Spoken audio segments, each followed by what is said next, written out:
नमस्ते बच्चों। तो हम लोग जो पिछले वीडियो में देखे थे सूर्यकांत त्रिपाठी निराला के बारे में हम लोग जानकारी प्राप्त किए। आज हम लोग उत्साह कविता को देखेंगे। ठीक है, तो उत्साह कविता एक क्या है? एक आह्वान गीत है। ठीक है, एक उत्साह कविता क्या है? एक आह्वान अर्थात प्रोत्साहन देना, प्रोत्साहन। ठीक है, ये एक प्रोत्साहित गीत है। ठीक है, और जिसके माध्यम से कवि ने बादलों को संबोधित किया है। बादल निराला का प्रिय विषय है। पिछले वीडियो में भी मैं बता चुकी हूँ कि ये जो बादल शब्द है, इसके माध्यम से अर्थात ये भी एक प्रकृति का एक अंग है।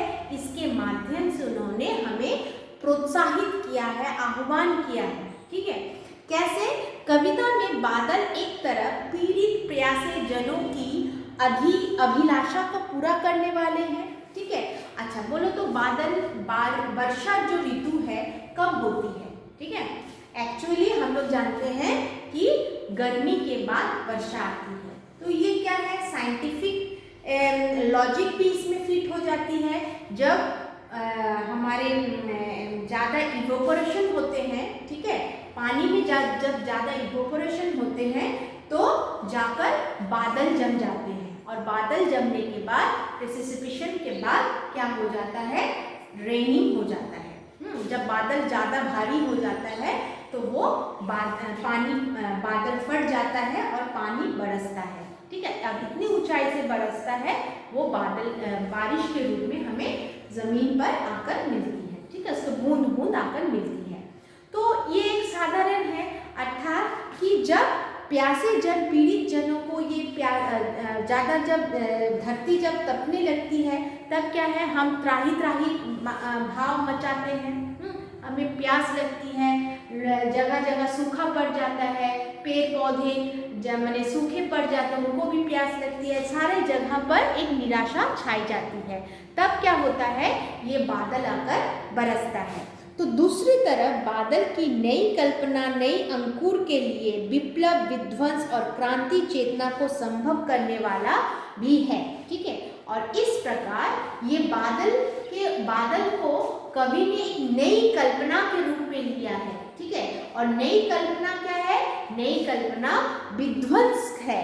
ठीक है, नई कल्पना विध्वंस है, विप्लव है, नई अंकुरित है। इसके माध्यम से क्रांति की चेतना संभव हो सकती है। कवि जीवन को व्यापक दृष्टिकोण से देखता है। कविता में ललित कल्पना, ललित चेतना दोनों। ठीक है, और इस प्रकार जब कोई सामाजिक चेंजेस, ठीक है, सामाजिक क्रांति या सामाजिक परिवर्तन, सामाजिक क्रांति या सामाजिक परिवर्तन लाने का प्रयोग किया जाता है, तो यहाँ सबसे महत्वपूर्ण भूमिका साहित्य निभाती है। ठीक है, साहित्य मतलब लिटरेचर, वो कोई भी रूप में हो सकता, कहानी, उपन्यास, लेख, कविता, छोटे शब्द आलोचना, कोई भी रूप में, लैंग्वेज, लिटरेचर, लैंग्वेज कोई भी रूप में हो सकता है एक नए चेंजेस आने के लिए। ठीक है, अर्थात सोच लो कई जगह पर आंदोलन करना है तो लोगों को किस तरह पहुंचाए जाएंगे? लोगों को एक छोटा सा लेख लेकर, अर्थात कि अमुक जगह पर ऐसी जगह। तो ये जो लिखने का भाषा, ये तो लैंग्वेज ही देते हैं, साहित्य के ही हम लोग शरण जाते हैं। ठीक है, साहित्य का ही हम लोग हेल्प लेते हैं। तो इस प्रकार नई चेतना, सामाजिक चेतना या सामाजिक परिवर्तन लाने के लिए साहित्य की भूमिका महत्वपूर्ण होती है। निराला इसे नवजीवन, नूतन कविता के संदर्भ में देखते हैं। ठीक है, ये जो नई चेतना या नई परिवर्तन या नए आंदोलन के माध्यम से नया परिवर्तन कर निराला जी, सूर्यकांत त्रिपाठी निराला, वो एक नई कविता के रूप में देखते हैं। आइए पहले हम लोग जो पहला स्टैंजा है उसको देख लेते हैं। बादल गरजो, घोर घोर गगन घराधार हो, ललित ललित काले घुंघरालू बाल, कल्पना से के पाले, विद्युत छवि उर में कवि नवजीवन वाले। व्रज छिपा नूतन कविता, फिर भर दो बादल गरजो। ठीक है, क्या बोला गया है कि बादल तुम गरजो और गरज कर पूरे आकाश पर घेर लो, घेर घेर घोर गगन धराधार ओ। ठीक है, और पूरे आसमान में जितने भी लिमिट है, आसमान का जितना भी लिमिटेशन है, पूरा घेर कर उसे घनादार बना दो। ठीक है, और क्या है, ललित ललित काले घुंघरालू बाल कल्पना से के पाले।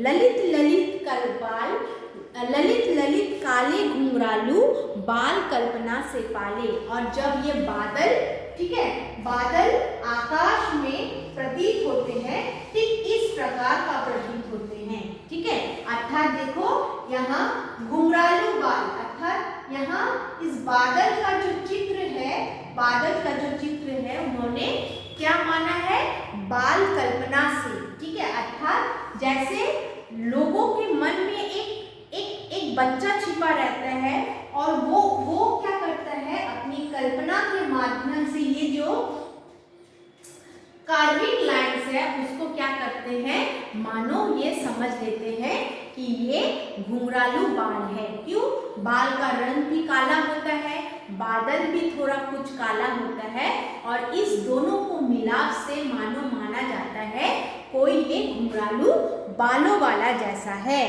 विद्युत कल्पना ललित ललित काले घुंघरालू बाल कल्पना से पाले, विद्युत छवि उर्मे कवि नवजीवन वाले। और इस प्रकार बादल के हृदय में क्या छिपा रहता है, विद्युत। ठीक है, बिजली छिपा रहता है, अर्थात एक नई क्रांति, अर्थात यही विद्युत छवि, अर्थात ये जो अंदर में जो आग, विद्युत मतलब क्या होता है, आग। ठीक है, ये आग कहाँ छिपा होता है, बादल के हृदय में छिपा रहता है। और यही जो आग है, अर्थात ये जो कुछ करने की, ठीक है, आग मतलब किस प्रकार, कुछ नए कुछ करने की जो अभिलाषाएं है, ये नई कुछ करने की अभिलाषाएं वो क्या मान रहे हैं, ये नया जीवन देने का प्रण कर रहे हैं। मानो लोगों को एक नया जीवन, अर्थात पूरी परिस्थिति को बदलकर एक नई आंदोलन करके परिस्थिति बदलकर जो परिवर्तन लाने के लिए जो चाहिए वो होता है। वज्र छिपा नूतन कविता, फिर भर दो बादल गरजो। और इस प्रकार तुम्हारे अंदर एक वज्र छिपा हुआ है। ठीक है, बिजली एवं वज्र दोनों ही छिपा है, जो कुछ कुछ करने, नए चेतना लाने में लोगों में तुम्हारे हृदय के अंदर छिपा हुआ है। फिर भर दो बादल गरजो। ठीक है, तो इस प्रकार बादल को बोला जा रहा है कि हे बादल तुम गरजो। ठीक है, अर्थात यहाँ बादल को, जैसे हम लोग बोलते हैं ना, बादल रिमझिम बरसी, ठीक है, या तो फुहार, बादलों की फुहार, रिमझिम, ऐसे कोमल शब्द का प्रयोग उन्होंने नहीं किया है। बादल को क्या बोल रहा है, गरजो, अर्थात गरजने का माध्यम से उन्होंने कहना चाह रहा है कि तुम्हारे अंदर उन्हें नए कुछ करने के लिए प्रोत्साहित किया जा रहा है। अर्थात तुम्हारे अंदर में जो विद्युत छवि अर्थात ओजस्वी भरी हुई है, अर्थात बादल को फुहार, रिमझिम जैसे वाला कोमल शब्दों का ना प्रयोग करके उन्होंने क्या कहा है, ऐसे उन्होंने बादल को गरजने के लिए कहा, अर्थात ओज शक्ति, अर्थात ओजस्वी शक्ति को लाने के लिए कहा जा रहा है। ठीक है, ओज शक्ति अर्थात जब कभी रणभूमि में, ठीक है, जब रणभूमि में कोई शत्रु पक्ष के सामने खड़ा होता है तो उसमें क्या बोला जाता है सैनिकों की, यहाँ तुम कर सकोगे, जाओ, बढ़ो, आगे बढ़ो, इस शब्द का प्रयोग होता था।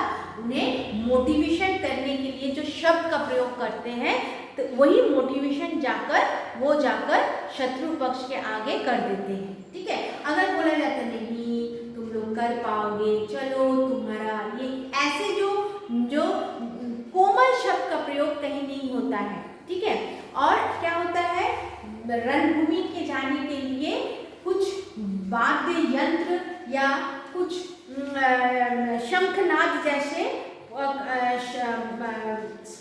प्रयोग किया जाता है। इससे भी क्या होता है, जो सैनिकों में प्रोत्साहित लाने में संचार करती है। ठीक है, तो